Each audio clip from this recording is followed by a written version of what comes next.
అని చెప్పి నేను కోరుతాను.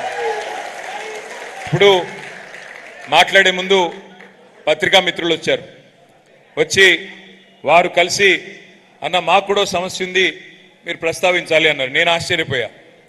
పత్రికా మిత్రులకు ఏం సమస్యలు ఉంటాయి?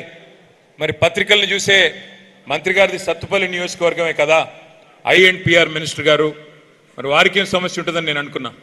ఇవాళ రాష్ట్రంలో ఏ వర్గాన్ని కూడా వదిలిపెట్టకుండా సతాయిస్తున్న కాంగ్రెస్ ప్రభుత్వం మన విలేకరు సోదరులను కూడా సతాయిస్తూ ఉన్నారు.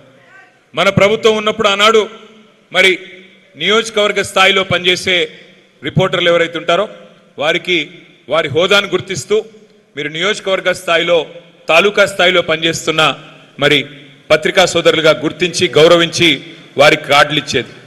కానీ ఇవాళ వాళ్ళ స్థాయిని కూడా తగ్గిస్తూ వాళ్ళని మండల విలేకరులుగా గుర్తిస్తూ సత్తుపల్లి కేంద్రంలో పనిచేస్తున్న మా విలేకరులకు కూడా అన్యాయం చేస్తున్న కాంగ్రెస్ ప్రభుత్వం ఏదైతే ఉందో, చెప్తారు కదా ఒక మాట, అన్నం అంతా ఉడికిందా లేదా తెలుసుకోవడానికి ఒక మెతుకు ముట్టుకుంటే చాలు అని.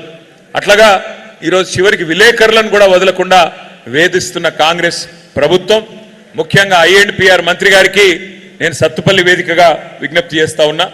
రాష్ట్ర వ్యాప్తంగా విలేకరులు బాధపడతా ఉన్నారు. దయచేసి వారి స్థాయికి వారి గౌరవానికి తగ్గ విధంగా మీరు కూడా వ్యవహరించాలని, గతంలో ప్రభుత్వం ఎట్లాగైతే వారిని బాధ్యతగా గౌరవంగా చూసుకునేదో మళ్ళీ మీరు కూడా అట్లాగే చూడాలని చెప్పి వారికి విజ్ఞప్తి చేస్తూ, ఒకవేళ వారు వినని పక్షంలో, వారు ఒకవేళ వినిపించుకోని పక్షంలో తప్పకుండా అవసరమైతే హైదరాబాద్లో కూడా వారి మీద ఒత్తిడి తెచ్చే ప్రయత్నం కూడా చేస్తామని మా పత్రికా మిత్రులు నేను హృదయపూర్వకంగా విన్నవించుకుంటా ఉన్నా.